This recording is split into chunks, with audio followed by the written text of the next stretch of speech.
Let's meeting order. It's March 28th, 2022. The agenda has been posted. The media has been notified. Please call order. David Holt. Here. Ryan Rossing. Here. Eileen Daniel. Here. Carrie Mikulowski. Here. Gerald Anderson. Here. Thomas Barnett. Here. Thomas Kelly. Here. Andrew Larson. Here. Chris Frederickson. Here, we have quorum to do business. All please stand. Pledge allegiance to the flag of the United States of America and to the republic for which it stands, one nation, under God, indivisible, with liberty and justice for all.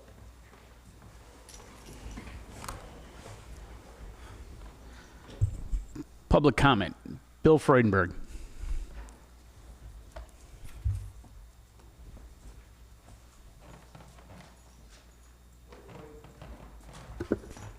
Bill Freudenberg, live in the city of Rhinelander. My topic tonight is basically on the assistant fire chief. I really wonder why this is taking so long. I understand you're trying to decide probably whether for the job description and what have you. Well, the job description was there before. It was in place before. And as far as trying to figure out where to pay for it, you all made a mistake of removing them originally from the whole structure in itself at the beginning of the year. So now you put it back in. So now you're trying to figure out how to pay for this position. You know, whether it's through the department heads or department's budget, or whether it's through our own city budget. And I personally think it should come out of city budget, knowing that you made a mistake. Now, another thing I wanted to bring up here is I'm a lifelong resident of this community, a lot longer than some of you people on this council. Now, our mayors come and go. Our city administrators come and go. Our fire department is always there, and so is our police department. So I suggest you really move this thing forward and get this job done pronto. Thank you. Any other public comment from council members that they've received? All right, moving on. Mayor's comments. I have none. Presentations. 2022 Northwood Golf Course update. Yeah, we can invite the folks here from Northwood and Oliphant Golf Management to the podium. There's also a handout that I shared with all of you at your tables, so I think they're going to speak to that. Craig or Brian, Craig is going to kick us off here. And just make sure that the microphone is on by pressing the button at the base of the mic. Excellent, thank you. Oh, I think it went off. Okay. Hi, I'm Craig Haltom. Our company's Oliphant Golf Management. We are your new management company for golf at Northwood. This is our first meeting to meet everyone here, and we've been working with Zach and the mayor in getting the beginnings of our contract sorted out, and we're excited to start. And these gentlemen, I'll let them introduce themselves, but we're here to answer any questions and to give you a recap of what we've been up to over the past 30 days and to tell you that we're excited about working here and have good plans for the season. Yeah, hi, I'm Brian Jensen. I'm the vice president of the company for Oliphant Golf, and have been getting involved here recently with Joe and Kyle, who I believe you guys all know, that have been retained to stay on as the general manager and head golf professional, as well as the golf course superintendent, and been working here most recently with Wendy and Zach, with the city to get the framework of things set up to be ready to operate, here for this upcoming season as soon as the snow goes away and we can get out and play some golf. And we did, there's just some general basic things to get the stuff set up and be ready to go, which Joe and Kyle know exactly, how to do and get going. And we did provide some new rates, in here that people had been asking, from Kyle of what these rates would be. And Kyle can maybe take some specific comments if you wanted to on those, but mainly with the rates that you'll see in there, very basic, just to show that 2022 annual passes will be the same as what they were in 2021. We attempted to keep everything flat as much as we could. There's been some good traffic and being driven out to the golf course, we felt that there was an opportunity to hold those rates flat, even with some inflationary pressures, and then with some small adjustments into the daily fee rates, holding as flat as we could with the local resident rates and adjusting slightly the non-resident rates to offset a little bit of what we might see in some increases. So we're still in snow cover and waiting to get out, but we're excited to do that and get started. Any specifics? No. Well, I should have. Yeah. I probably should have properly started by telling you who we are. We're a small golf management company. We've got 11 contracts, mostly in Wisconsin. We've got 1 contract in Pennsylvania, 1 in Illinois. But we're based in Stevens Point, and we're in the business of operating golf courses, everything from private golf courses to public municipal golf courses like yourselves. And we're also in the business of designing and building golf courses, which gives us a bit of a unique spot in the golf business in that we can take projects from everywhere from dirt to completion to long-term management.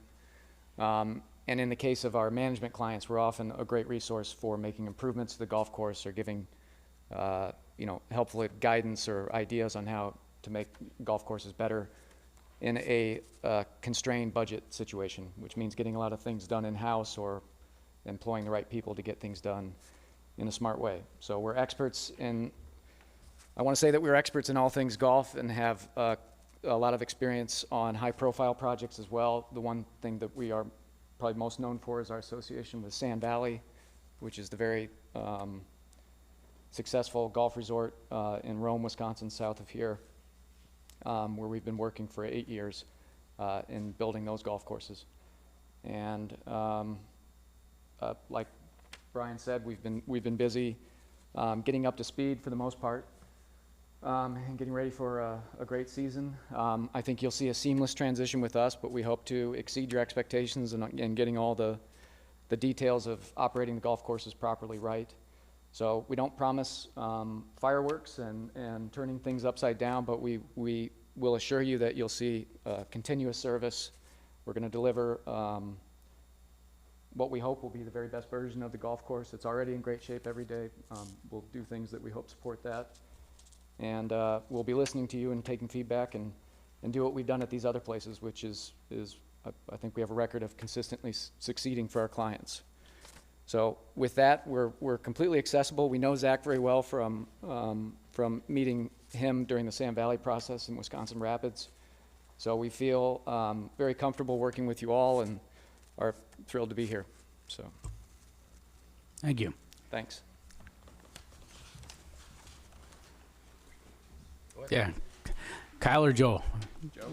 Rock, paper, Hey, I'm scissors. Joe Anderson. I think you all know me. I've been the superintendent out here for a long, long time. I just wanted to make sure that the council is all invited. If you have any questions regarding our daily operations, whether it's from me on the ground side of things or from Kyle in the golf course operations day-to-day basis, please don't hesitate to get a hold of us and ask some questions. We'd be happy to help you out with any answers we can give you. And I'm Kyle Christian. This will be my 5th year here as the general manager and head golf professional. Just had a couple of league meetings over the weekend and a few coming up, and looks like everyone's excited to get back out there and get the snow going. We do plan on keeping the upstairs staffed a little more this year, so we're looking for a food and beverage lead person right now. That's the main one I'm trying to get right now, so kind of crossing our fingers and hoping we get a good candidate for that so we can be open up more upstairs for you. So any questions for me?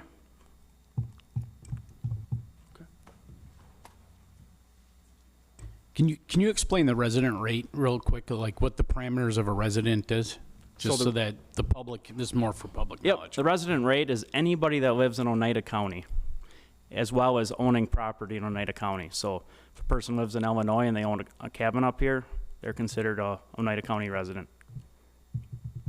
Thank you for that clarification. That way it gets out.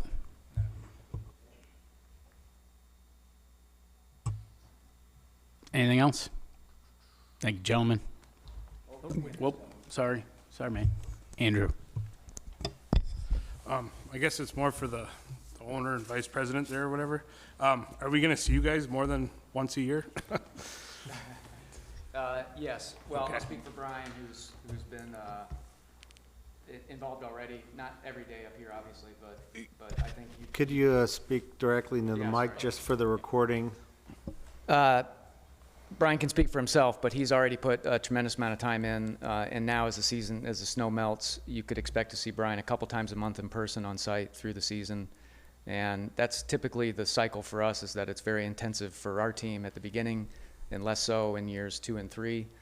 But we are very hands-on, and we don't like to make any big decisions, without the team on site and without knowing what's going on. So we dig in at the beginning, and so you would expect to see us a lot over the next 3 or 4 months. Yeah, I just, going forward, just like, even if the public wants an update or, just Yeah. what's going on, because the last place, we saw him, once around budget time, and that was it. Yeah. Otherwise, there was no real information of what is going where, or, Well, we've heard that message, and we're going to do our best to deliver on that. And we'll be, I think, hopefully we demonstrate even early on how transparent we can be, and that you can expect that to continue, and we know that's a priority for you, and we're very happy to work that way. For myself, where I'm most helpful is in the part that I talked about. We can go around the golf course and see what can be achieved from a project and construction way to look at it. So you would expect to see me again pretty early on in the process to try to help develop with the team here some type of master plan that gives us common sense things that we can do to improve the golf course that don't cost a lot of money. So we intend to dig in quite a bit over the next season. Since they're new to your staff, how would you say communication is so far with Joe and Kyle coming up here? Just We can't get them to stop talking. No, they're, yes.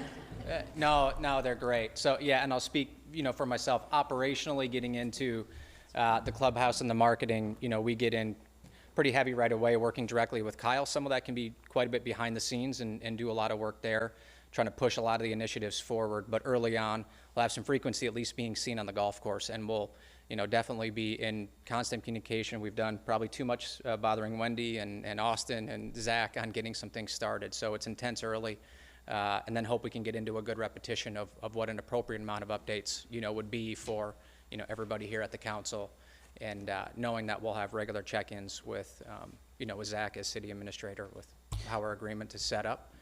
So we'll be as transparent as possible that way.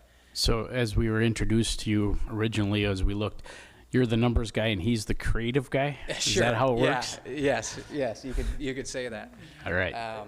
Definitely moving the dirt more, and I'm usually the dirty guy. yeah. But I should say we're a small company, but with 10 management contracts, we have a small accounting team. We have a marketing team. All those resources will be put, within the services of our contract. You have access to those resources. So there will also be people that you won't ever see on site that would also be working on Northwood projects. And you will only know that in the product that we help produce with these guys. So hopefully we'll deliver that for you. And yes, we'll remain as transparent as we possibly can be, including our emails are accessible. We welcome any comments from anybody. What do you like to be known for?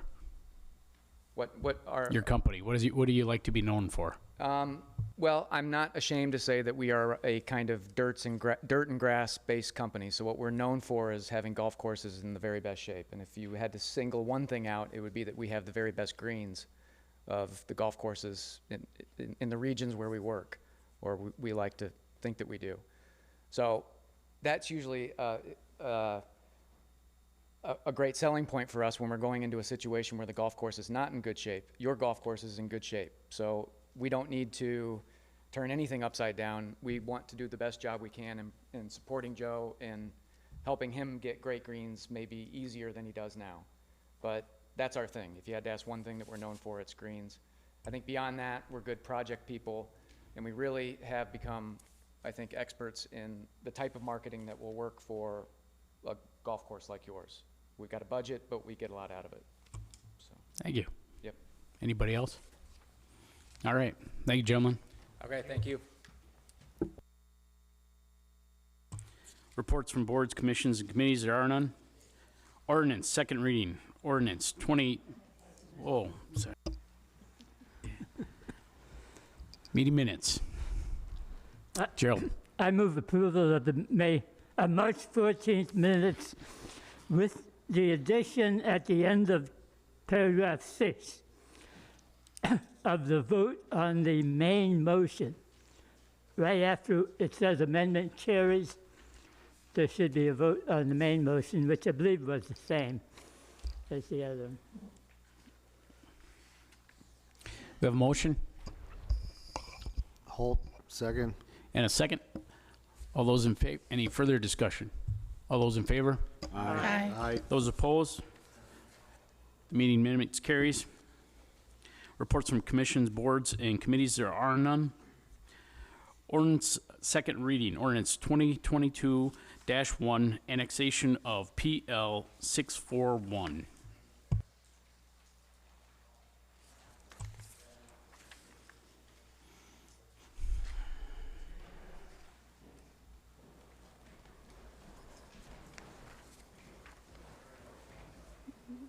I'll accept the motion. Do we need a motion on the second reading? Yeah, because this is the one where we actually make it official. Okay. I move approval adoption of ordinance 2021-01, annexation of PL 641. Holt, second. We have a motion and a second. All those in favor? Aye. Those opposed? Ayes have it, motion carries. Unfinished business from previous council meetings. Discuss and approve the application of fiscal year 2022 bipartisan infrastructure bill. Zach? Yeah, this, excuse me, this is an item as a repeat from our last meeting when we had acknowledged that there were a couple of financial year 22 DOT program cycle opportunities. This project scope for this will be the reconstruction, or at least mill and overlay and pulverize at Woodland Drive. So that will take it from Timber to the north. And this is due again April 1st, and we're in the final stages of the cost estimating on that. There is a 20% local cost share, of which we'll have to take a look at the whole financing picture when all the bids are received, ultimately, if we're awarded the funds, to see if we have to do a budget amendment for that. As same goes for Timber Drive, which is currently being put out to bid, and we'll have bids due in a couple of weeks. I think we're going to award those at the next council meeting. So just an update for all of you. There really isn't anything to approve on this. That project is currently in the capital improvements plan, not because it's a utility project, but because it's a street surface project.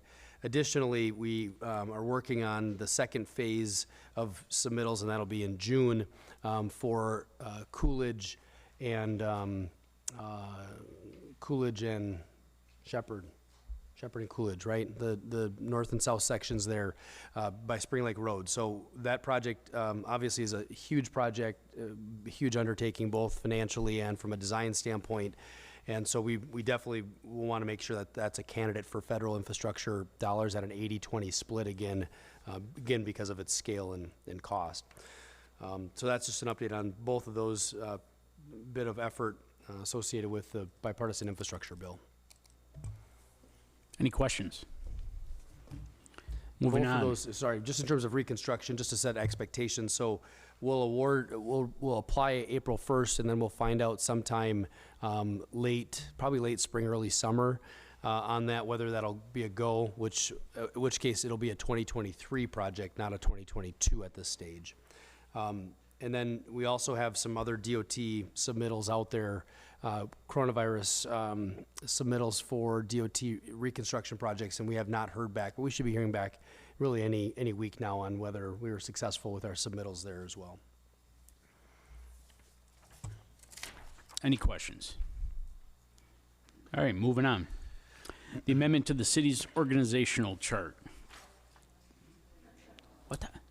10B, excuse Addendum me. A of the employee manual. Yeah. So this is the third time we've brought this before the council, and again, similarly to the last item, there is not an action associated with this, as all of these items are listed with the corresponding action that was previously taken by the council. So in effect, the HR manager Rachel's kept tabs with the changes to the employee manual that was also shared with you, I believe 2 meetings ago, with the track changes version of this. So in effect, this is bringing everything to current in the manual under current practice. And again, these were all the actions with the corresponding resolutions that the council had previously taken. So the council would not affirm its decision that it's already been made, so there is no action. But curious if there's any discussion. I know I had some discussion with individuals of the council leading up to this, but happy to address any further. Tom? I had 2 questions. Are we not, I understand that this is, based on decisions that were made when the employee manual was adopted or revised in 2016, 17, somewhere around there.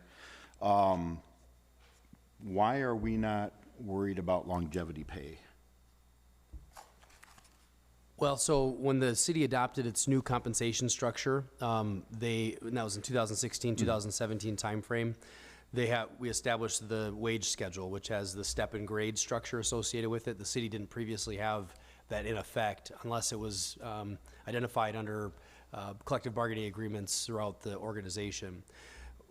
To your question about longevity, we're not proposing to reinstitute longevity at this time first because the step and grade structure actually has a form of longevity within it. Okay. So if you're below the market, you receive a step increase, you're eligible for a step increase annually.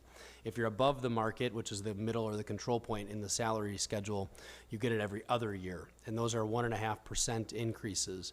The chart also gets updated and moves, in effect, if we give a cost of living increase. So in the case of an employee that was eligible for a step increase this year, when we did the non-union working resolution in December, those employees that were eligible for a step increase and eligible for a cost of living would have received a 3% increase. So in effect, I would argue that the Carlson-Detman wage study incorporates a form of longevity because we have a step and a grade structure where people can then receive annual increases or every other year increases. That makes sense. Thank you. If you need it also, I have the Carlson-Detman in my office that you can look at where that came from. I was just looking for an explanation. The other question I had is, where are we on the double time on Sundays? Again, we're not proposing to make any changes to what's in the manual today. As we move through the manual, and we actually have a schedule where we're chunking it out basically monthly because we're doing monthly meetings with all staff groups to inform them and then to engage with them on the manual. So at that point, we may make recommendations once we evolve the manual to a future state. But again, this would be that interim step to make sure even on the new hire, with the deputy clerk starting today, orientation saying, well, no, this doesn't exist or does exist. This will actually memorialize those changes. Okay, thank you. But we're not proposing any changes to the double time as of now. Any other questions? Moving on. Discuss and approve amendment to the city's organizational chart.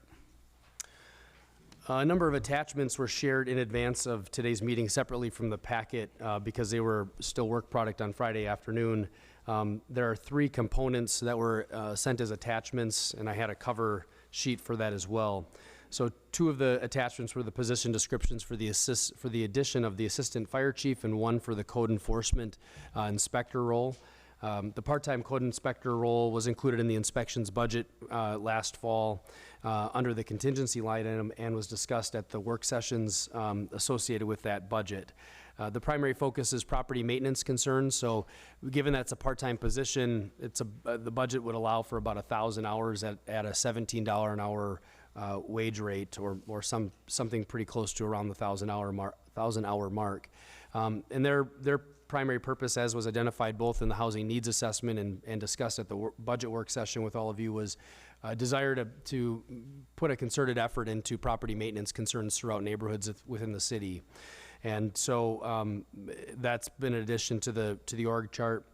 And then at the next council meeting, we should have the wage for both the code enforcement, the assistant fire chief, And then if there's any action on the Assistant City Administrator Public Works Director role, as we still need to work through the budgetary split between the ambulance fund in the case of the fire chief, or assistant fire chief, excuse me, as well as the market analysis that Rachel's currently performing on that role. I'm pleased to say the job description, both in the assistant fire chief, is near final or final draft at this stage.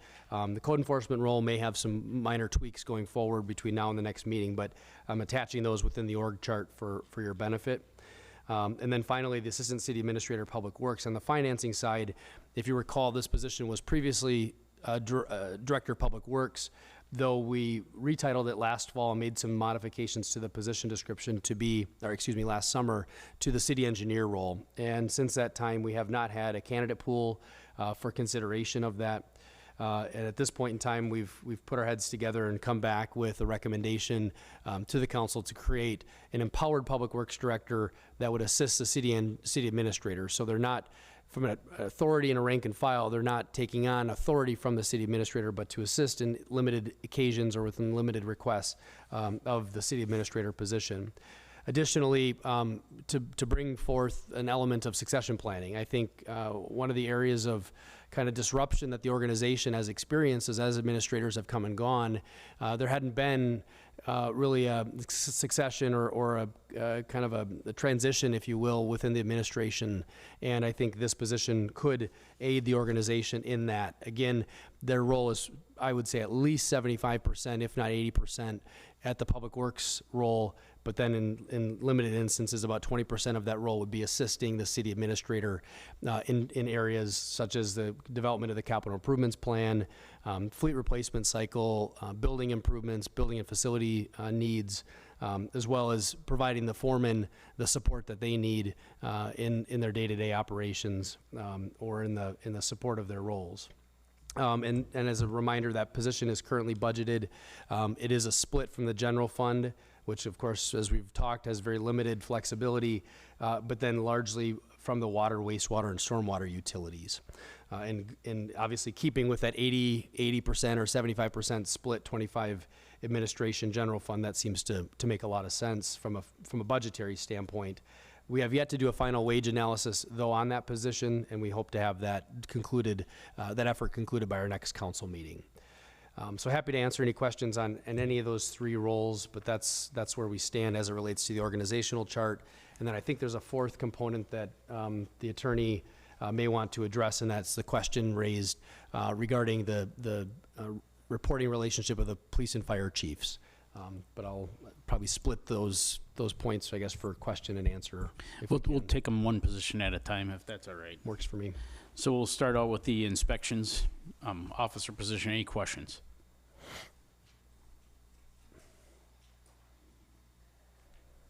Okay, moving on. The assistant chief's, fire chief's position. Any questions? Tom? Yeah, I want to know why we're not able to find that pay in the budget. Say that again? I don't understand why we're requiring the fire chief to go out and find the money when I was under the impression it was city administrator and finance department to find the money to pay for stuff like that. I'm not sure what you're referring to. We haven't done a salary. We haven't done a salary analysis on it yet. The chief did propose a wage in his presentation in February or January, whenever the work session was, and at that point, we've discussed where in the budget it would come from, right? So if in fact that position is supporting operations and performing calls, there should be some impact, positive impact to, for example, the overtime budget. At the same time, I'm not going to direct the chief that he has to find the money within his budget, because that, I mean, what are we going to cut? There's not a whole lot of areas that we'll be able to come up with the $100,000 figure that this ends up being for an impact. As it relates to budget, the other detail that Wendy and I and the chief have been working through is the revenue in the ambulance fund. The way the previous administration and the department had budgeted positions, the split between what's general fund expenditures and what's ambulance fund, I think there's a migration and understanding, and I think we're going to end up in a spot where more of the positions are going to be funded from the ambulance fund than the limited flexibility we have in the general fund. And that should be a positive, because I find that it seems like we kick that conversation to budgetary pressures on an annual basis, whereas the ambulance fund, because of it being flexible on a whole call volume basis, we're generating more revenue in there. We adjusted rates. And so in fact, next week we're meeting with the billing provider to talk about the trends and just to make sure that we've got a full understood picture on the whole revenue side of the ambulance fund. But it appears that the ambulance fund may have had a surplus last year to the tune of about 50-some thousand, and that would obviously be a positive swing that could potentially be a funding source for this position. But if, as you recall, we adopted a budget without this position, and the addition of a full-time equivalent comes with budgetary impact, and so we generally know what that number looks like with some degree of confidence. Again, we have to figure out the wage grade for that position. But at this point, we still haven't landed on a fully funded position. The other piece is the budget that was adopted does not contain the settlement for the wages, because the wage settlement with the collective bargaining agreement that was approved in late December was done after the budget was adopted. So, we're also looking at what the net impact of that, and with health insurance, depending on who was eligible and who received certain family plans or single plans. I mean, all of that picture is now fairly clear. But again, we still have a net increased impact to the operating budget. So where's the funding source, right? We just can't change the budget for the sake of changing the budget. You still have to have a revenue source to pay for that. Where's the money that used to pay for the assistant fire chief gone? The inspections department. Inspections department? Right, because we created a building inspector. It was a lateral move from the fire department's budget to the city or the inspection office. In hindsight, what I would tell you is before the budget season comes around, as we look at an org chart or anything else, if there's maneuverability or something that we want to do on a policy level for our city to make sure these things happen, we need to make sure that happens as it goes into the budget, so therefore it's not of question when that happens. Also looking at, we had an enormous amount of retirees. When it comes to that paying out the retirees or anything else, if we want to do something other than leave a department with a hole at some point, we need to figure out that there's a policy that we pull it from the general fund, or we pre-stock for that type of position. Otherwise, you're still held to budgetary constraints as they come. So are we saying that we're not going to get a assistant fire chief until next budget? No? No, absolutely not. No, in fact, the chief has talked about a mid-year, and I don't want to pinpoint or represent one way or the other, but we know that by the time we create the position, post for it, if it's an internal, there's cascading promotions within that, so just trying to get us a handle on it. Now, I think the one positive is we'll be halfway into a budget year, so the net impact will be half of what it could have been if it were a January 1st hire. So there's some degree of flexibility, but I will warn or caution that we're still kicking the can for hoping that the next budget cycle allows for budgetary flexibility to retain that position. I don't see that being a problem, but I just want to make sure that that disclosure is being made. So do you have a estimated time? Yeah, in my earlier comments, I said within 2 weeks, we hope to get the wage scale adjusted to be able to have the net impact. So once we get a wage established, then we'll know the rolling up of the benefits costs associated with creating the position. Okay, There's been good movement. But after that, how much more time would it take? Whatever it takes to select, search, and place that So role. that would be the process where you Just would like every other hire. search Yep. for an employee. Mhm. Okay. Yep. Carrie, sorry. So, so as you said, it might have a cascading effect. So when you're looking at the budget, are you looking at just what the cost of a assistant fire chief would be, or are you taking into effect the cascading aspect of it and only looking at possibly the amount of the lower range person budget? Well, I think we can't, and then we had actually a pretty healthy discussion with the chief about this. It's a net addition to the budget. We're adding one more full-time equivalent. So we can't look at just the net difference, because even though you might bring in somebody at an entry-level rate, you're still creating an administrator in the department at a full-time equivalent wage rate. So yeah, the net difference between those is one consideration, but you're still creating one more person on the health plan, one more person that's carrying full-time benefits. I understand that aspect of it, but I'm just wondering, since we are halfway, well, by the time they get on board. Right. We'll probably be halfway through the year. Correct. So I don't think it would be the same amount of money if we're hiring from within the company as if it's a brand-new assistant fire chief from outside of the city. But we're not reducing our full-time I get equivalency. that, but the amount of the salary would be less for an incoming lower grade person than it would for an assistant fire chief. I see what you're saying, but we still are adding additional full-time equivalents. So you've got 3 deputy chiefs who are making their wage, and you're adding a fourth, or adding a layer in between, so you're adding a full-time equivalent. So their net impact, their wage rate at whatever the proposal was, is about $116,000 of a net impact. Now, I agree with you that if you add an entry level, that person's coming in at a lesser wage rate, but that's still a net increase. And I don't know if, Wendy, if there's a way for Right, this to I be understand there's gonna be represented, an but increase, but I just don't think the total amount of the increase would be the same if we're looking at it as an entry level versus an assistant chief. I understand, with overhead and all of that jazz, benefits, Yep. that's all one flat rate, right? No matter what position they get.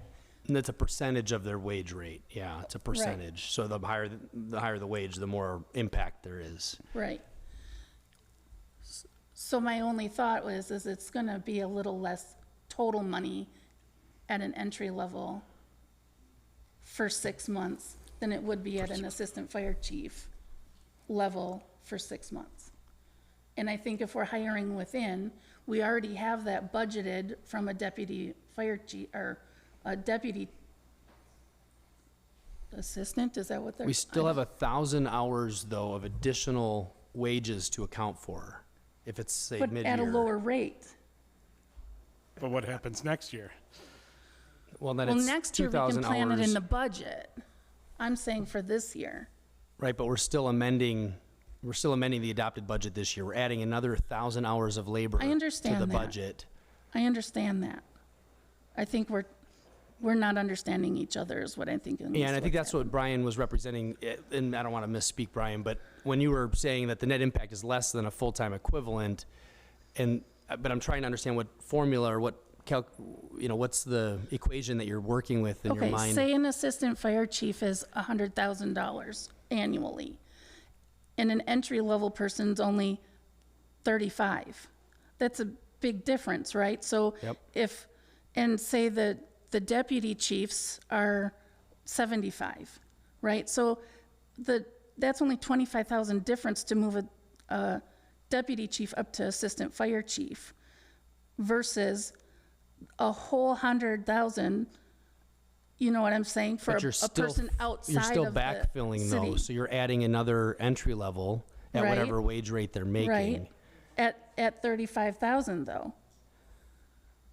I'm still not following how that can be the I know. formula I or the think we need math. to talk about this outside of this council. Well, and it's not a meeting. consideration, frankly, for the organizational chart. I mean, I No, appreciate it's the more or desire less to for discuss the- the financial. I mean, I'm not presenting a budget amendment tonight, and we can try to show the math. I'm not sure, Wendy, if there's a way to represent my explanation differently. I don't have the numbers memorized in my head, but I'd be happy to tomorrow just send out an email, but I very highly doubt that you're going to find a firefighter at $35,000 I was a year. just throwing numbers out. But I those wanted to aren't- give you more realistic numbers. And I understand what you're saying, that if we were to promote somebody from within, they're already at a higher level, and we move them, and then we backfill them with a lower Right. salaried entry-level firefighter. I do agree that there's some savings there, but I don't know that it's going to equate to as big of a savings as you think. No, but Because obviously it's not enough for a full position. I know that, but there is going to be some savings there. So we wouldn't have to look but for then- money for the entire assistant. there fire is chief. some savings there, but it really does not take that long for the firefighters to increase through their steps to get at their max level.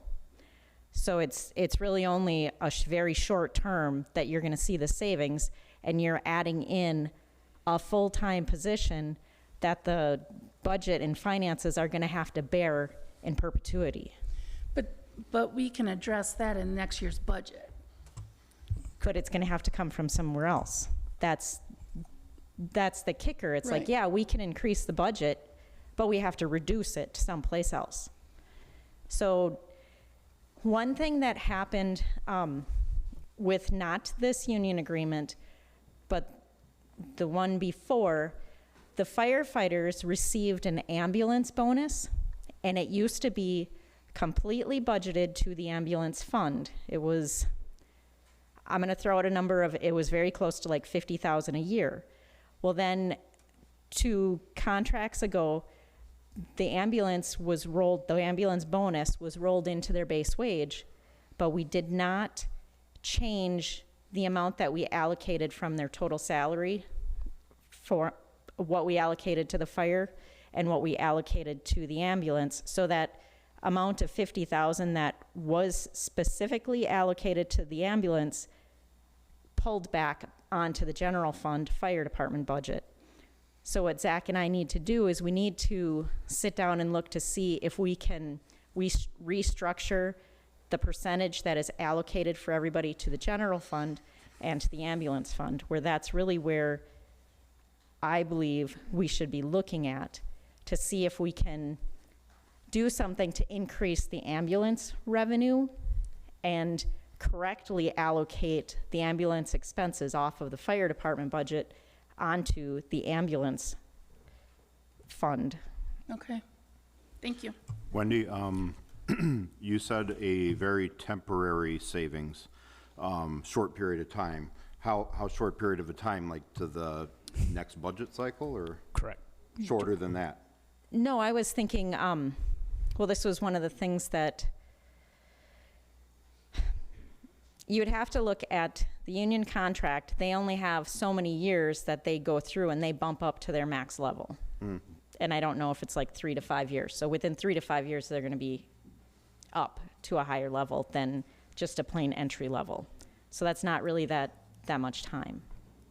Right, but I'm saying you said that the savings by backfilling that position and moving it up, that it would be, there, you acknowledge that there would be a savings, but it would be very limited time. Yeah, the savings would be reduced as the times go on. Correct. As the years go on. But if we did that, it would definitely get us to the next budget cycle where we can figure That I'd out. have to look at the numbers, but I understand what you're saying, but we'd have to crunch the numbers specifically. Okay. I'd like to ask Brian a couple of questions. Okay.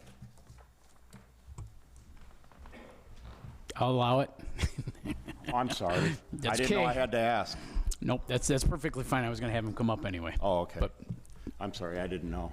Just for the record, you're talking about the org chart, and you're now starting about salary, and you're making suppositions as to who's gonna get hired, who's not gonna get hired.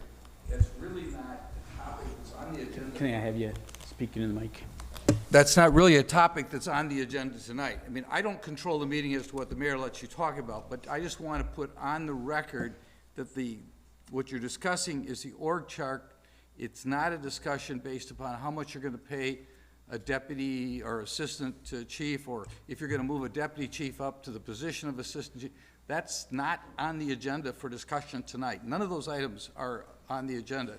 They really shouldn't be discussed. So we should just be talking. You could agendize it for another meeting. That's perfectly okay, but it's not on the agenda for tonight. Now, the mayor has the right, of course, as the head of the meeting, if he wants to allow the discussion to continue. But since one of the council members asked me to give an opinion, I'm giving you an opinion. Thank you. So we should be talking about the work chart. No, real quick. We're going to back up just for a second, just because I've been a part of these discussions, and I'm going to tell you that the same confusion I have is net versus totality and what it is that we can get done this year before not. That's why prior to this, I said we need to make sure in the next budgeting cycle to understand what we're budgeting for, to make sure that that has it in completion.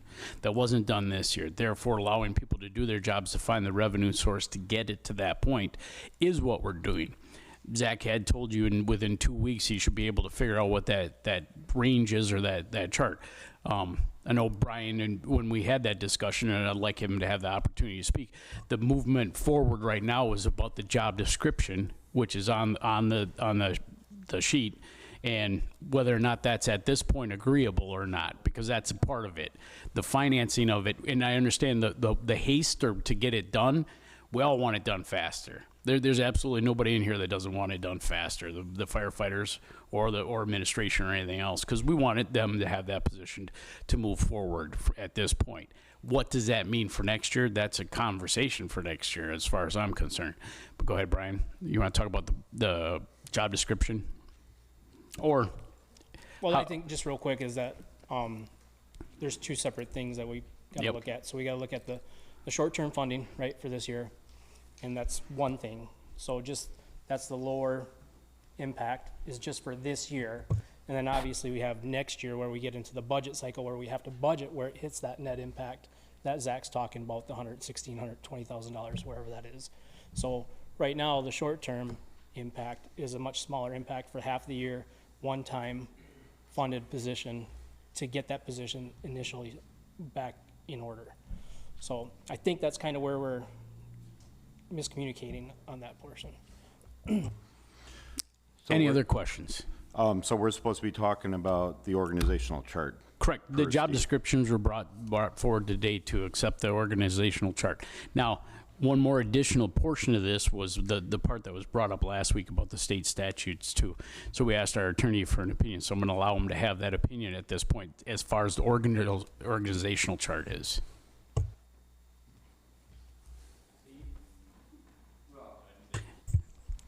What's that? I think what you're asking me for, Mr. Mayor, is there was a question that was posed by one of the alderpersons with regard to the state statute, and doesn't the state statute make the mayor the head of the police and fire departments? And the answer, which is a rather long and extensive answer, but I'm more than happy to share it with everyone, is one has to go to the Wisconsin state statutes, first of all, and before that even, you have to go to the Wisconsin Constitution, which under Article 11, Section 3, Parent 1, creates what's called home rule in the state of Wisconsin. Under the concept of home rule in the state of Wisconsin, then you turn your attention to Section 3.1, which says under home rule, cities and villages organized pursuant to state law may determine their local affairs and government, subject only to this Constitution and such enactments of the legislature of statewide concern as with uniformity shall affect every city and every village. The method of such determination shall be prescribed by the legislature. If you read this concept fully and understand the concept of home rule, that gives the city, and I'm going to paraphrase, I have a very long memo if you want to hear it all, but I'm going to paraphrase now, that what it effectively does is that under home rule, you as a municipality, because under your charter, you have the right to set your own rules and regulations as long as they do not conflict with any state statute that's specific as to duties and responsibilities. You can establish whatever type of management or the operations of the Police and Fire Commission as you wish.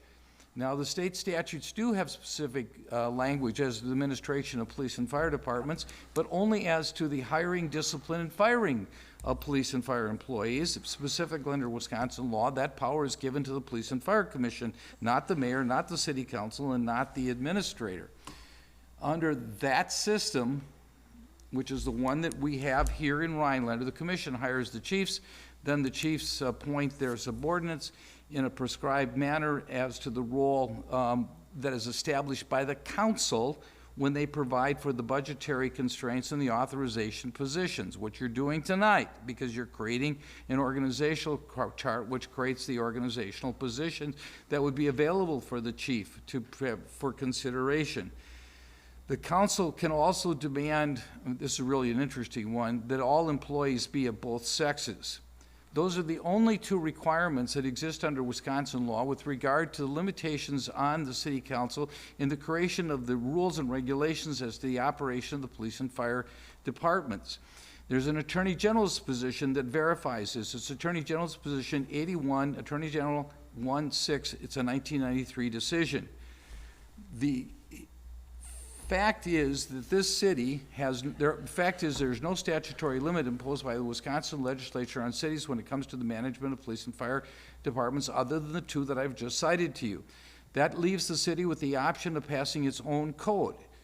And the city did pass its own code, and the city's code specifically defines that the city administrator would be the head of the Police and Fire Commission as far as the defining of responsibilities and duties.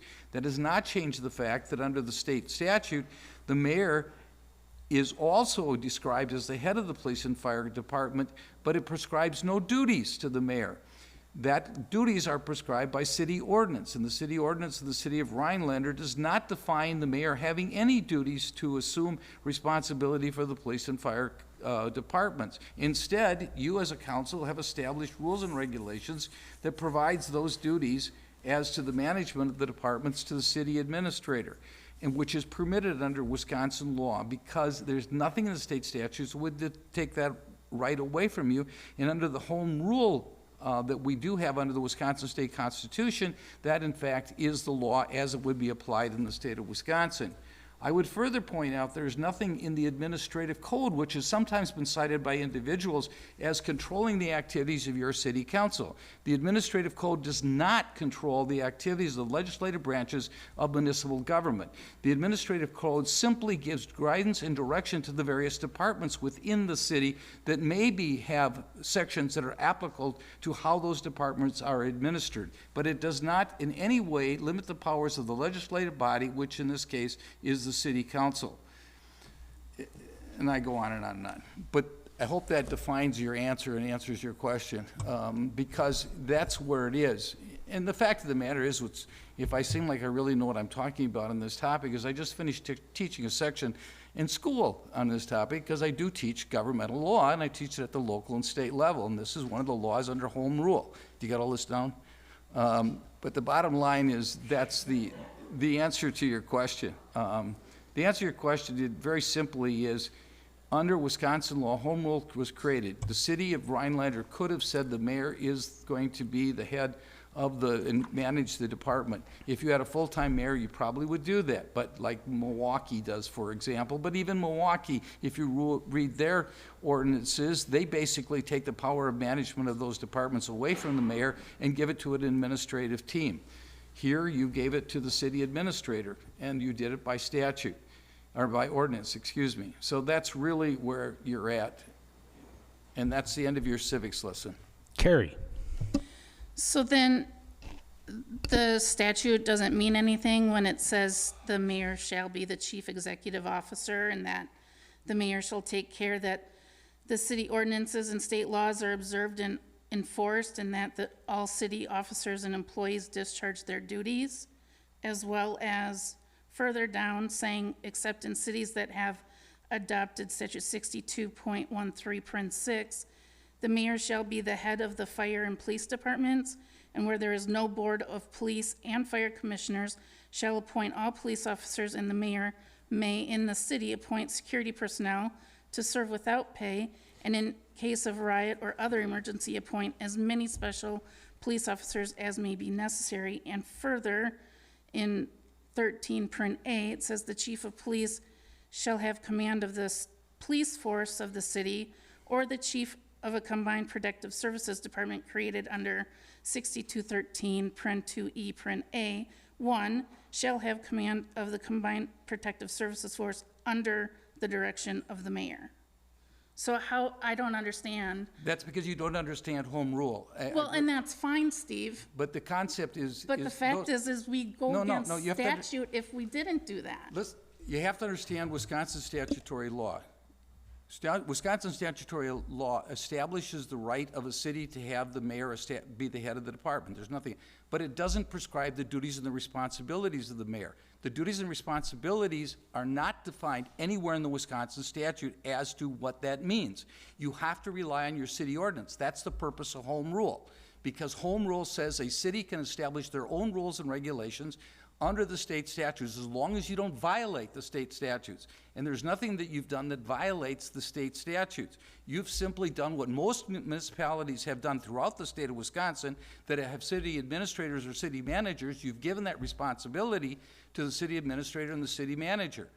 Is the city administrator or manager responsible to the mayor? The answer is yes, and you've done that under your ordinance also. You've made the city administrator responsible to the mayor, but you've also made the city administrator responsible to the council. You've chosen to do that.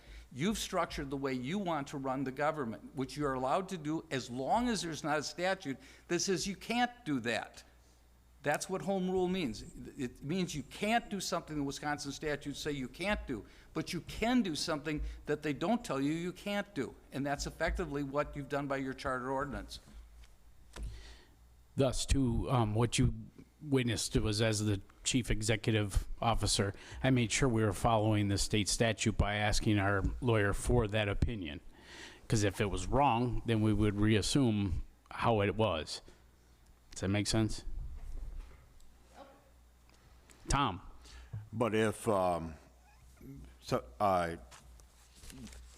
we actually didn't establish the charter, past councils did.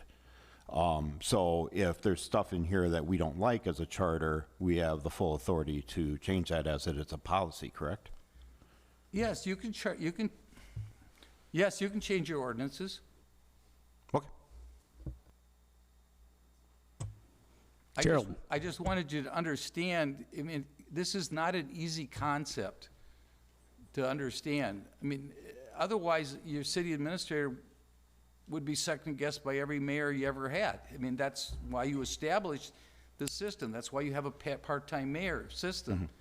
If you don't want a part-time mayor system, you want a full-time mayor, and you want to give the mayor the responsibilities, then you're going to have to define those duties. Just the same way, if you look at what the city administrator's duties are, they're very clearly explained, and they're very distinct. It says he's the head of all the departments, and he's responsible for all the departments, and he's responsible to you, and he's responsible to the mayor, or she is, if she's the administrator is a she. So that's what you have to follow, is you have to follow the statutory structure under the concept of home rule.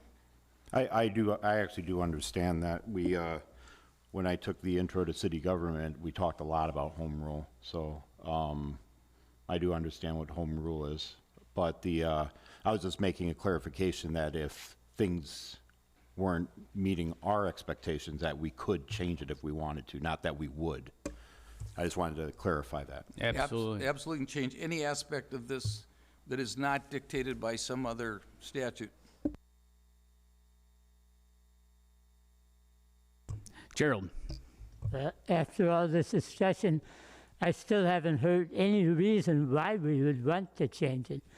But the main reason I wanted to speak is to applaud the mayor's comment earlier about making these things clear during the budget process. If positions are added or deleted or other structural changes are made, they need to be stated more clearly through the process. David? Are you looking for a motion regarding amendments to the city org chart? Was this discussion only, or are you looking for a motion to approve this tonight? Well, we were going to still continue to discuss the public works position or whatever. I understand. And that's perfectly fine. As it stands right now, and I've reached out to some people in discussion or whatever, the org chart is the purview of the city administrator. Right. So we don't need to accept it.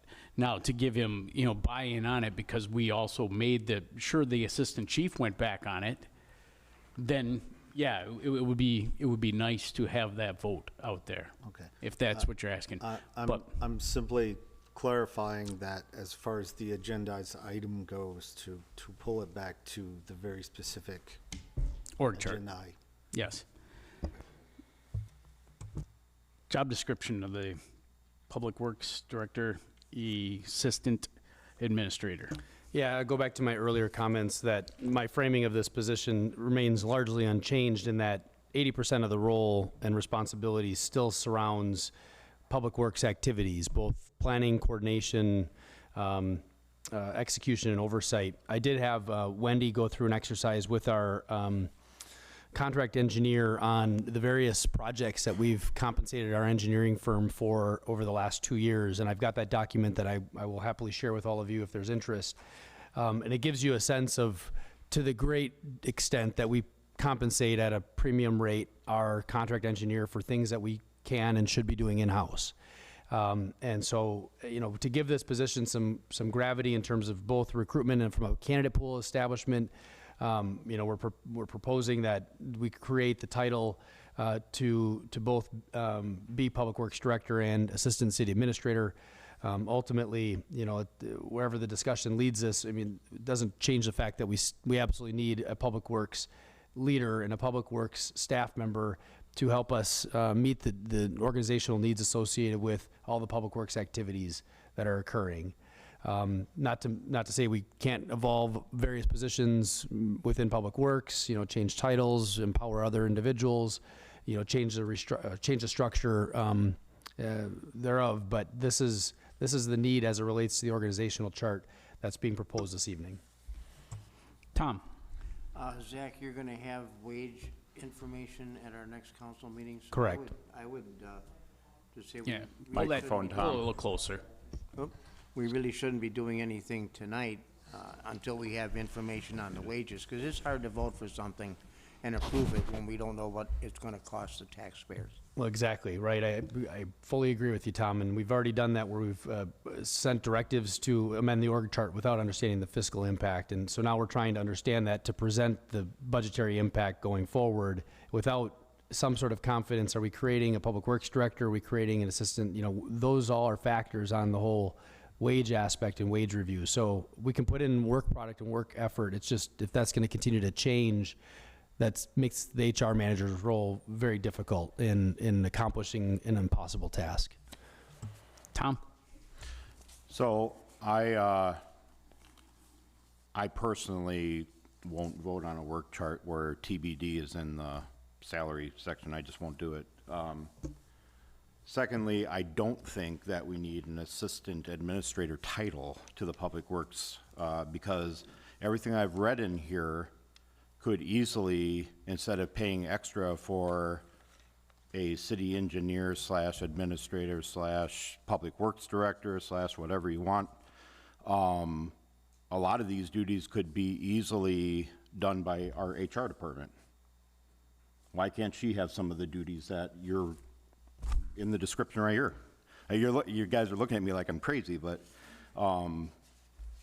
basically it says, Assistant City Administrator may serve as the acting city administrator in their absence, under coordinates activities of the city, assistant development, administrating policy, programs, projects, plans, organizations, operations, it goes on and on. But I would assume that at least most of the stuff that is required of an assistant city administrator could be performed by our Human Resources Department, and with a little bump in pay to take on those extra duties, that'd be a heck of a lot cheaper than an assistant administrator, in my opinion. I guess it doesn't address the 80% of what that person would do, and that's the Public Works activities. No, I said we need a Public Works Director, but I don't think we need to add on the title of assistant administrator, which I assume would be at a more significant cost than just bumping up HR's pay a little bit to take on some extra duties that the administrator feels they need to delegate downward, in my opinion. Rachel?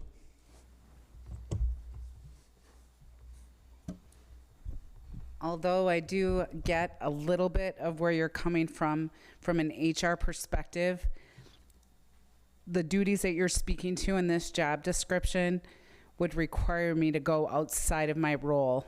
As an HR manager, I'm a mediator. So for me to determine effective morale perspective, maybe, but productivity, discipline, and that sort of thing, that is certainly not an HR role. I could absolutely provide some guidance and that sort of thing, but I'm the mediator, okay, to be honest with you.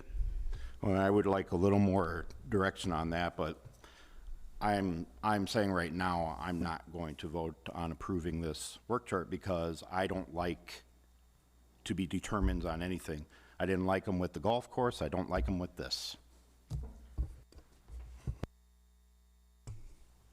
I would just answer, again, the agenda is noticed as the organizational chart. The fiscal impact, the budgetary impact is the next part of this discussion. That's been referenced a couple of times. I just want to make sure that that's clear. David. One of the aspects that Tom was just referencing, as far as having positions that are a position slash something else, like a public works director slash assistant administrator, I think given what happened last year with the inspections and the assistant fire chief position,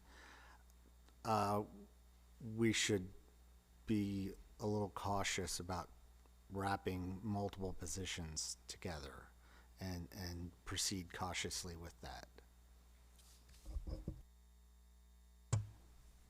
Anything else?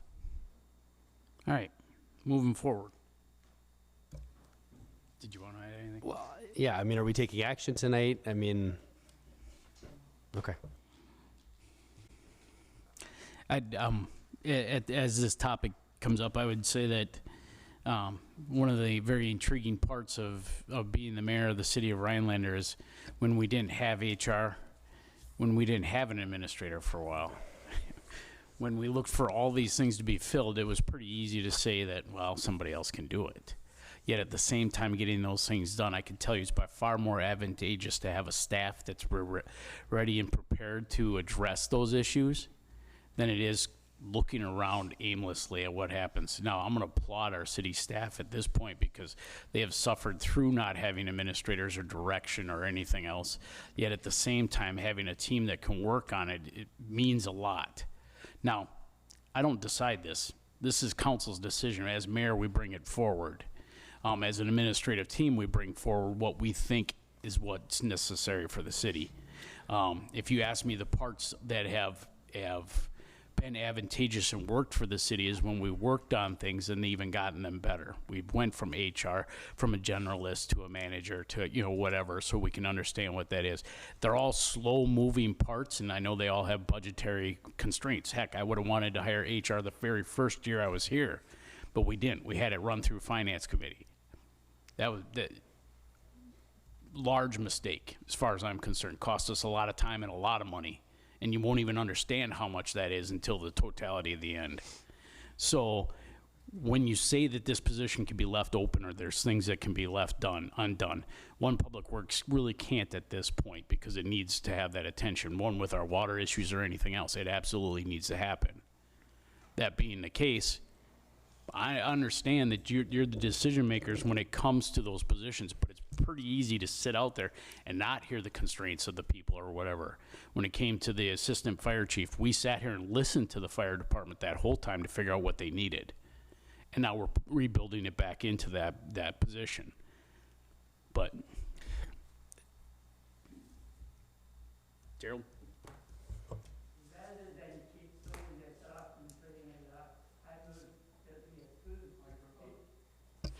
I move that we approve the organizational chart as presented.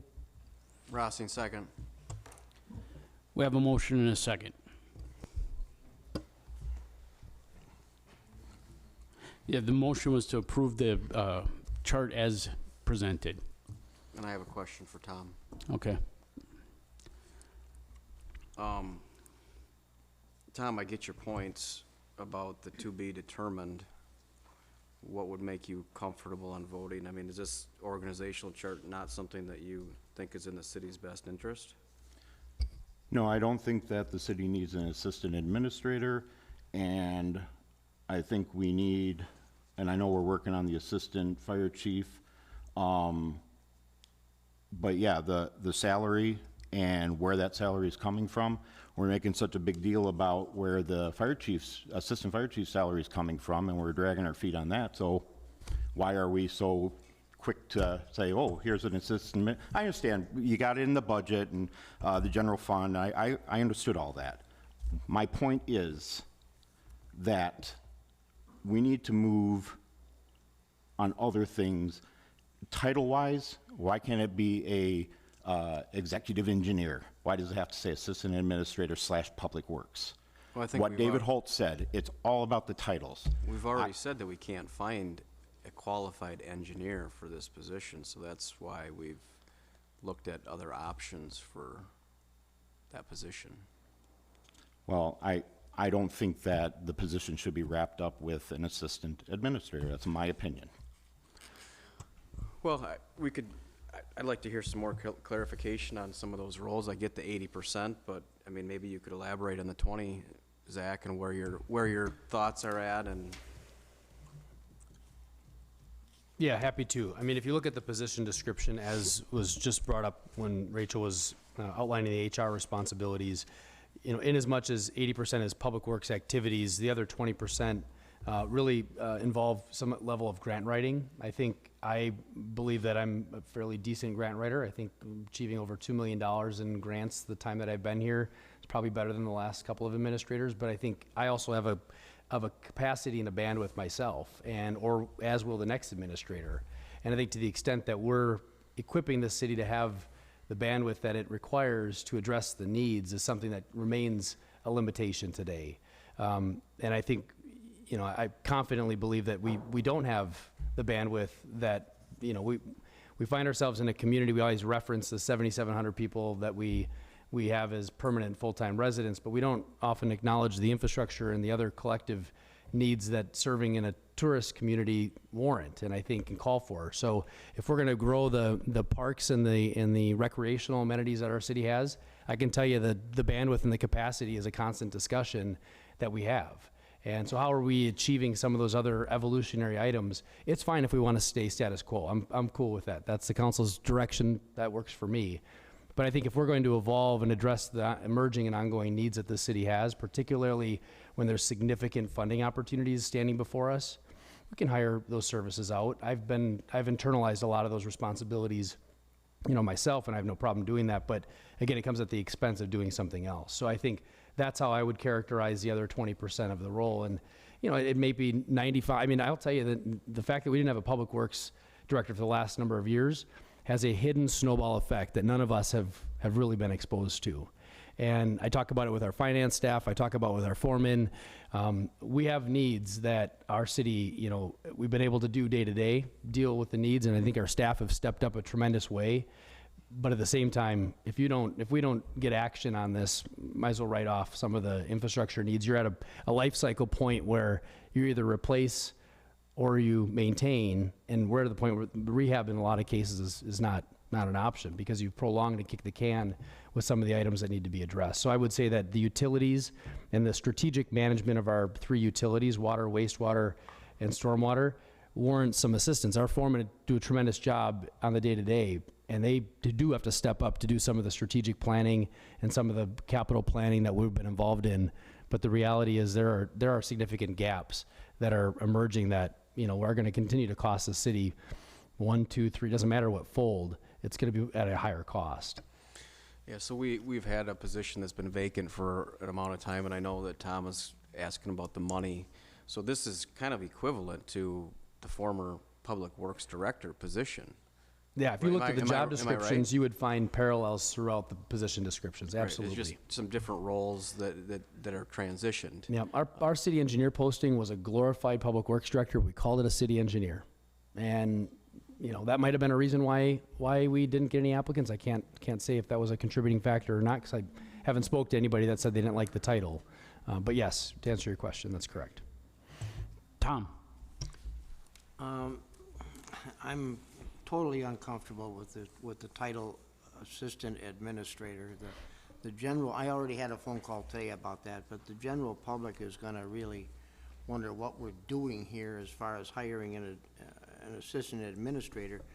One suggestion I have is we're going to have a new mayor and a couple new council members in a week, and if that gives you enough time to work with the new mayor and come up with dollar amounts and where you want to go with this, I would be comfortable with that, but tonight I can't support this.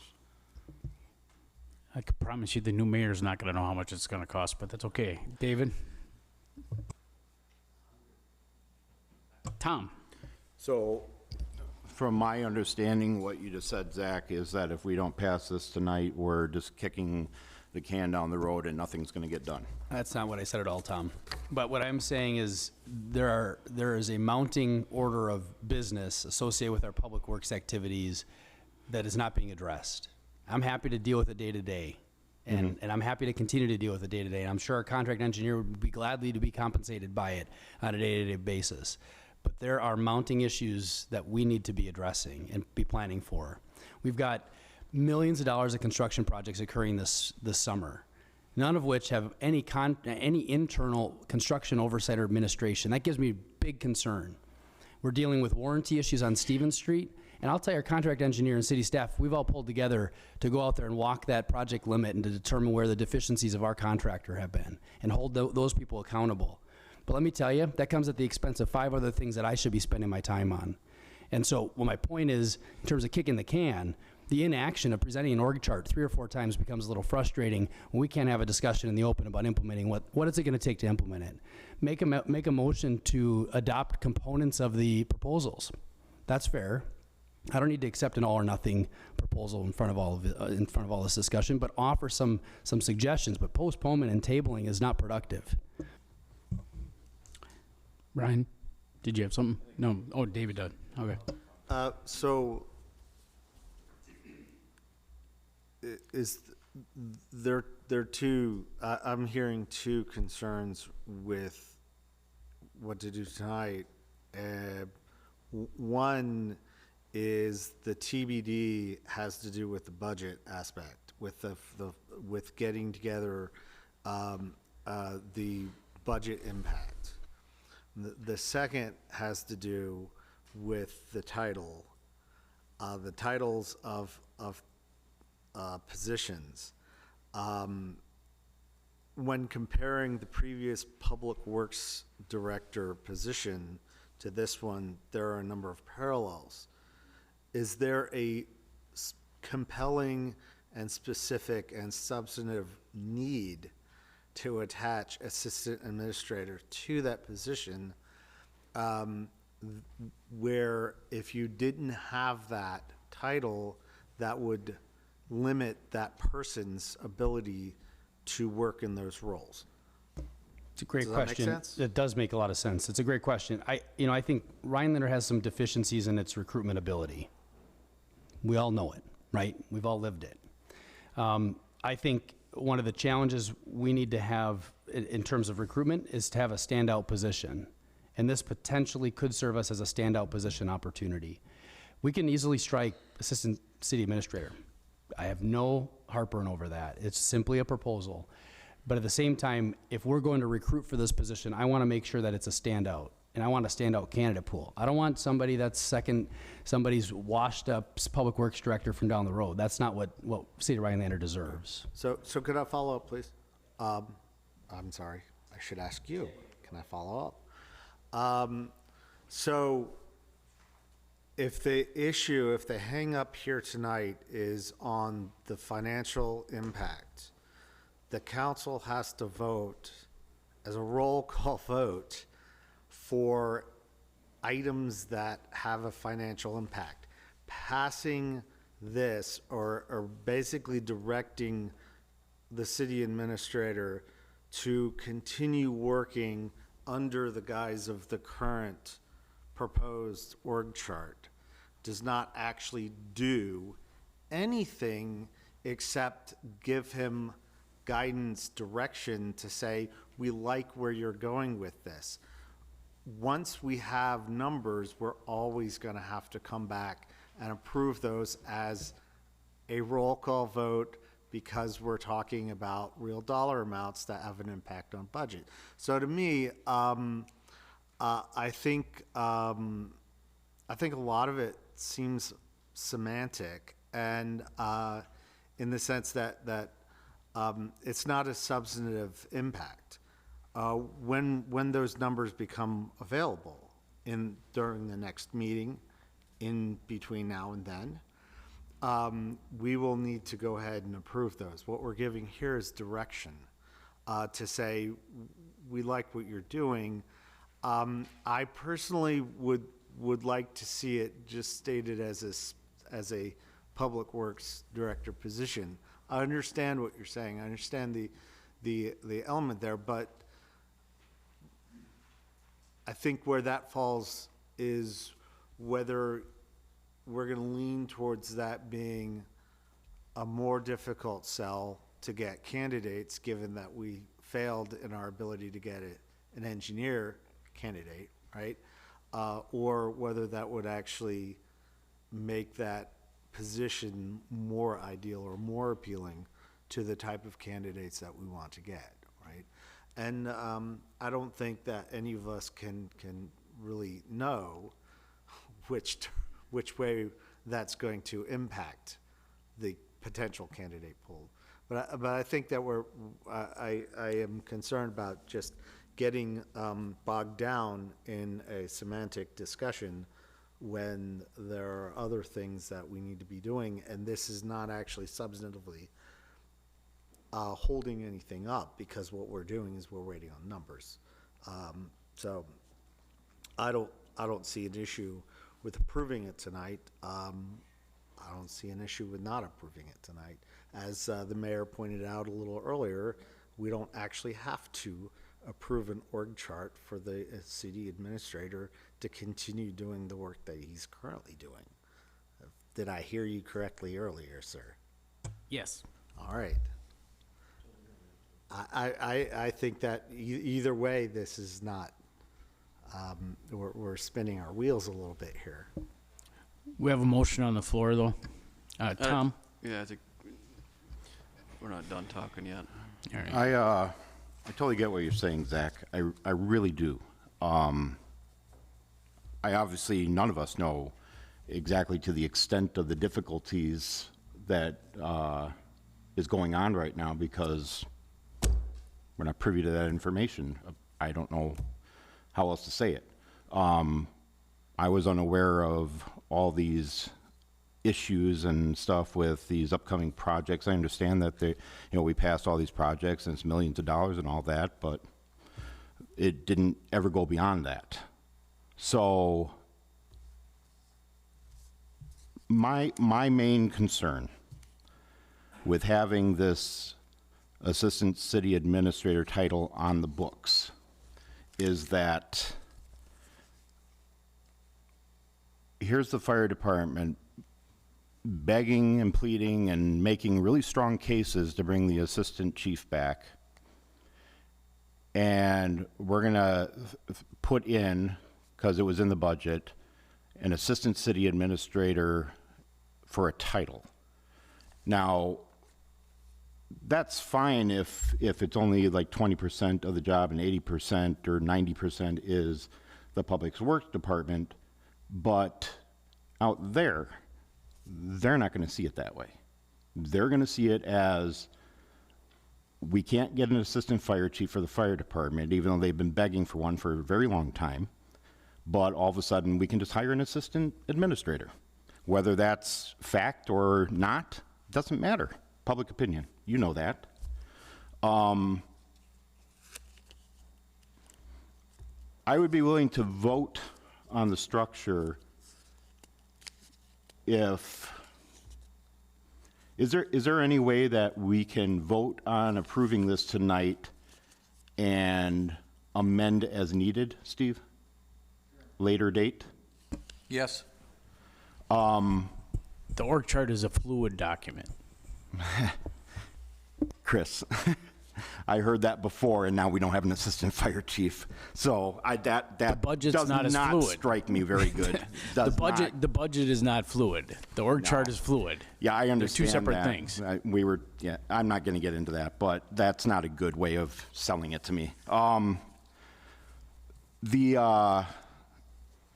As far as the salary goes, if we approve this work chart tonight, and does this position go out to potential candidates without a salary? It would have to have a salary No, we- attached to it, correct? I'm not going to propose something that financially isn't achievable, right? Okay. Number one. Number two, we're not approving any budgetary fiscal notes tonight. This is Okay. purely the organizational structure and chart. The documents that were shared with the job descriptions were purely a courtesy. Here's what we hope these positions will accomplish. Okay.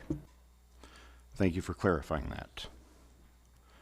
I would be willing to vote yes on the organizational chart with the title Public Works Superintendent, and maybe Zach and I can have a further discussion on all the other stuff. Maybe you can clarify some things for me, and I can clarify some concerns to you, and then maybe amend it if needed later to add that title back on. There's a motion on the floor. Do you want to make an amended motion? Yeah, that's what I was asking for. So Let's far, go over and say the way that you just said it, I don't understand it, so you have to make it a little bit All more. right, so I move to amend the motion to strike Assistant City Administrator from the title to read only Public Works Superintendent on the work chart. There's motion and a second on the amendment. Any discussion on the amendment? I apologize. Just a question for clarification. Public Works Director versus Public Works Superintendent. I don't have any, I'm not really attached to this, but I don't like documents saying two different things, so. Yeah, and there are two different positions. Okay, there are two It's- different. Yeah, it'd be no different than the use of assistant or deputy, that they're different positions. Okay, so what we are talking about is a Public Works Director position. That's the job position description I've shared, I correct? want to make that clear. Instead of putting that as just the Public Works Director position, why don't we just why don't you make your motion with leaving that position unidentified, if you could do that for right now? Because I think Rhinelander's been status quo on a lot of things for a lot of years, and we're on the edge of a lot of really good things. And if you hear our fire guys talk when they wanted this position back, they've said over and over, we want to build Rhinelander, we got more businesses coming, we've got this and we've got that. And there's parts of me that really agree with what Zach is saying. So we may get just a Public Works Director that is, Zach used the words, kind of just somebody's who's moved from one place to the next, and if he wants to capitalize on the identity of that position, maybe that's the right way to go. I'd kind of like to hear from everybody else that maybe has just sat back and listened to see how they feel on this. Andrew. Sorry to put you on the spot. Wasn't there always a assistant administrator on the organizational chart? Administrative assistant to the Because wasn't Daniel looking for somebody? Yeah, I believe so.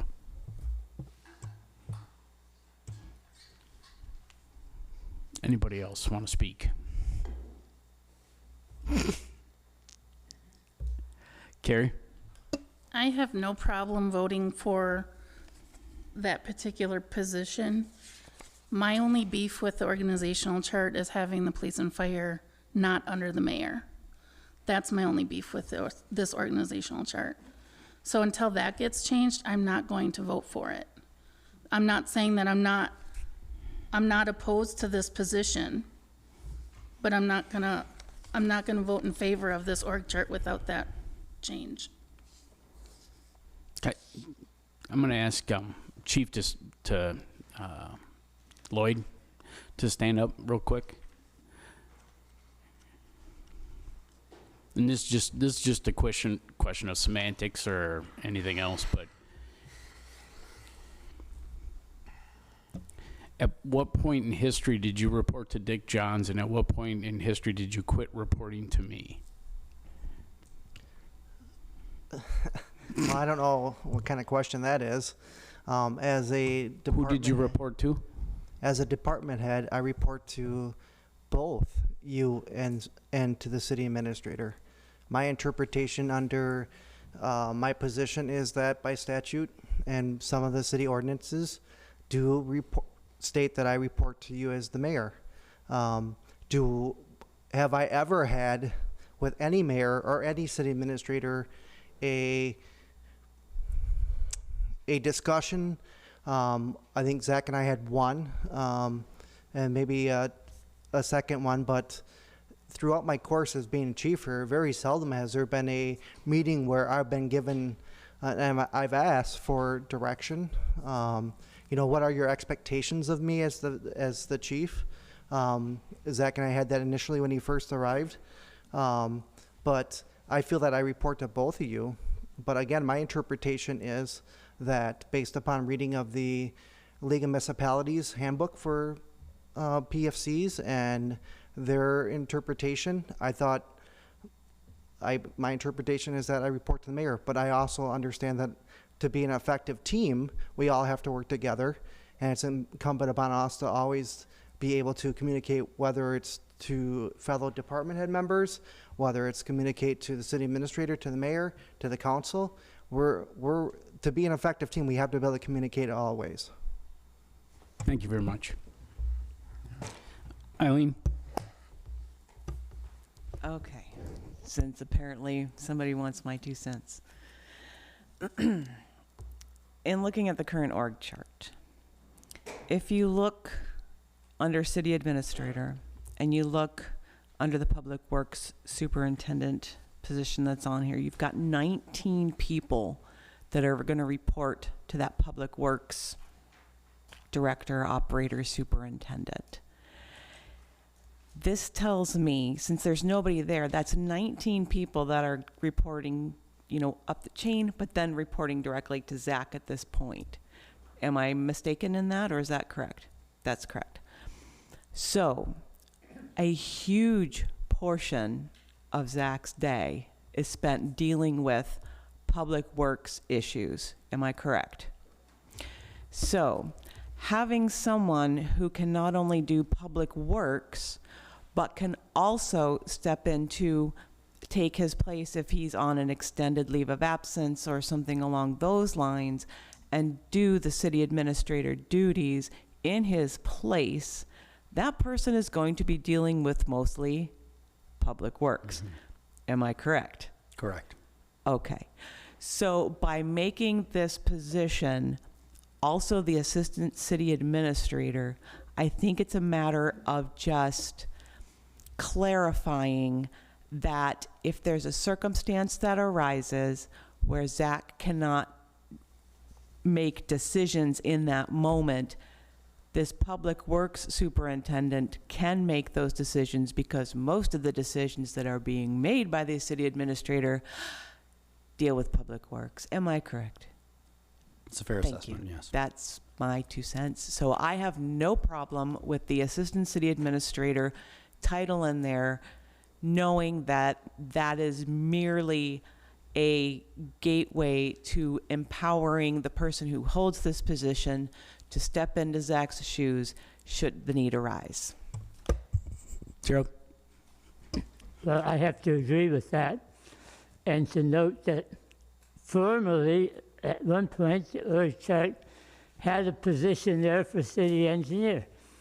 That didn't apparently work out, so it's being changed. This may not work out either. We may need to change it again. But it seems to me that Zach has presented a good rationale for why it ought to be this way if we can get the person to do it. And if I may also, sorry, I'm just going to take the liberty to do that. If there's a desire to have an incorporation of some form of dotted line relationship to the mayor for the police and fire chiefs, that's reasonable to me. I think there's an expectation and understanding that, as Lloyd just presented, that they also report in some fashion to the PFC. They're not a part of the org chart because they're not employees. So, I think one could make that reference in a number of ways. So I would just offer that, and I would agree, David, on your point about public works superintendent.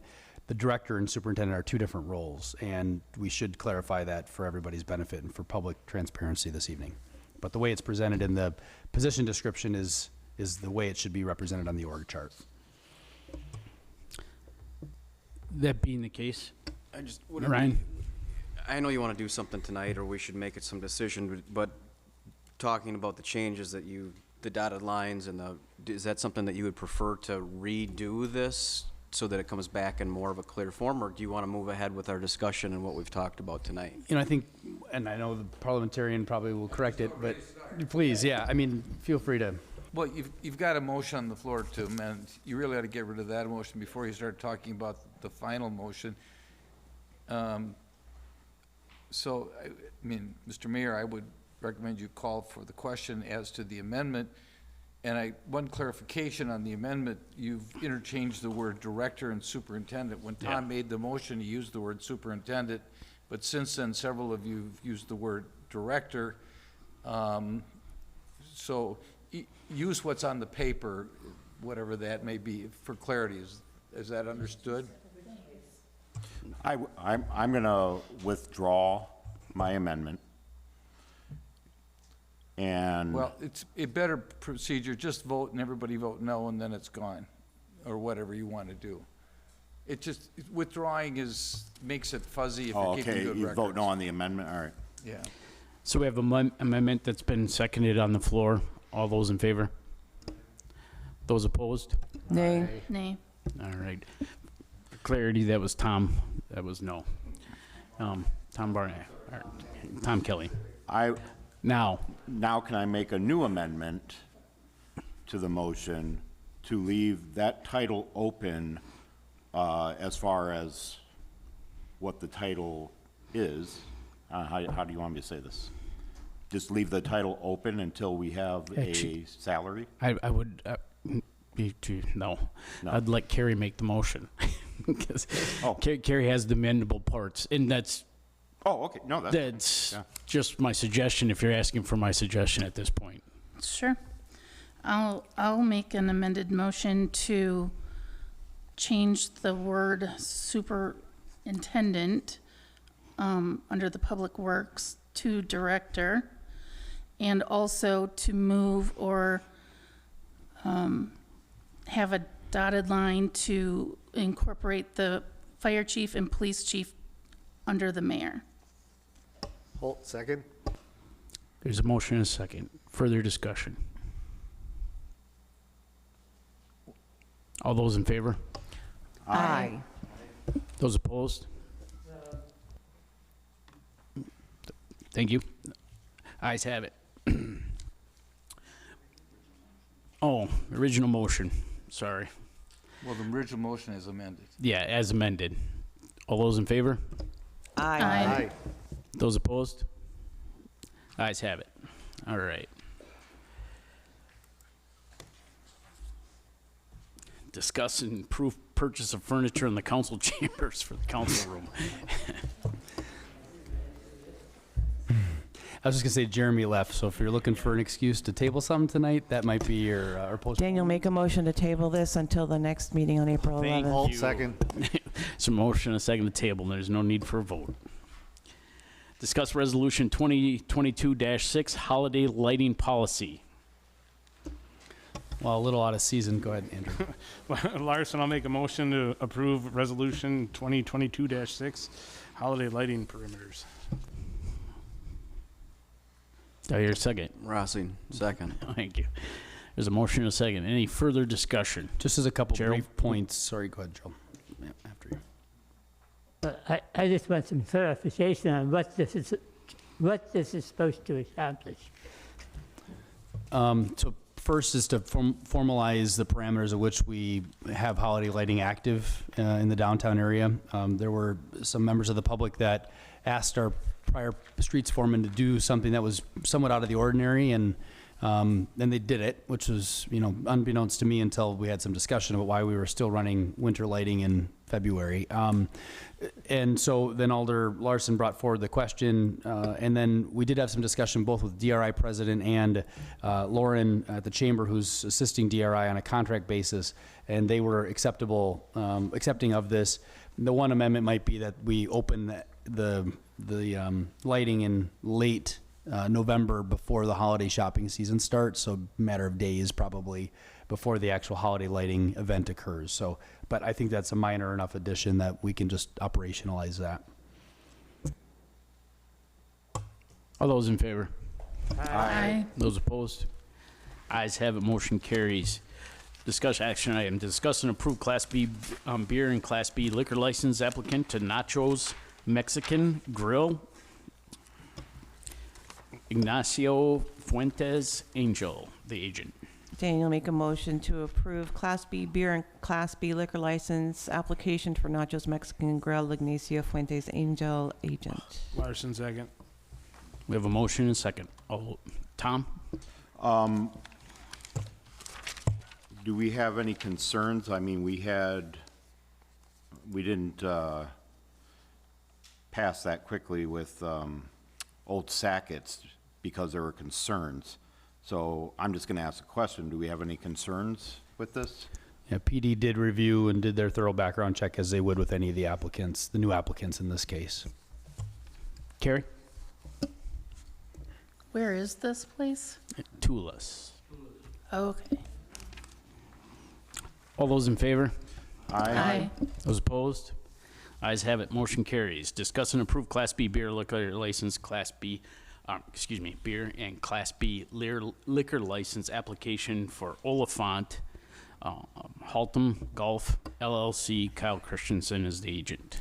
Daniel, make a motion to approve Class B beer and Class B liquor license application for Oliphant Haltom Golf LLC. Kyle Christian, agent. Holt, second.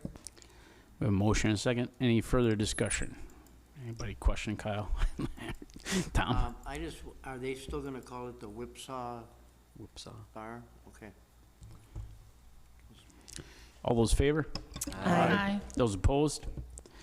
Ayes have it. Discuss and approve mayoral appointment of Deborah Belisle to the election official for the 2022-2023 election cycle. Larson, I'll approve the mayoral appointment of Deborah Belisle as election official for the 2022-2023 election cycle. Mikulowski, second. We have a motion and a second. Any further discussion? All those in favor? Aye. Those opposed? Ayes have it, motion carries. Closed session, if necessary, to convene into closed session pursuant of Wisconsin State Statute 19.851 sub CG, considering employment, promotion, compensation, performance, evaluation data for any public employee over which the governmental body has jurisdiction or exercise responsibility in deliberating or negotiating purchase of the public properties, investing in public funds, or conducting other specific public business whenever a competitive or bargaining reasons require a closed session. Discuss litigation in which it is likely to become or is involved. Discuss hiring or promoting personnel. Discuss parameters for a developer's agreement, and discuss administrator's review. Holt, I will make a motion to go into closed session for the Daniels. above stated purpose. Daniel, second. Please call roll. Thomas Barnett, Aye. Andrew Larson, Aye. Carrie Mikulowski, Aye. Thomas Kelly, Aye. Gerald Anderson, David Holt, Aye. Eileen Daniel, Ryan Rossing. Aye. We'll take a 2-minute recess and then be in closed session.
return to open session. There's no action taken from closed session. Anything on the future agenda items? Yes, Carrie. I think I said last time too that I wanted something on there regarding, It's his fault. Sorry. Point of order, Yeah. sir? okay, I wanted something on here regarding either monthly listening sessions or where employees can talk to us directly. So I'd like to say employee or listening sessions, I guess is the terminology I'd like. Can I make one last ditch effort before I go to talk about the stoplight intersection down here? And at least get an update on it to see if we either need to rip that road up to get it connected with the other set or do what we have to do to change that to a flashing red, because it's a very disruption to the traffic flow. Please. David,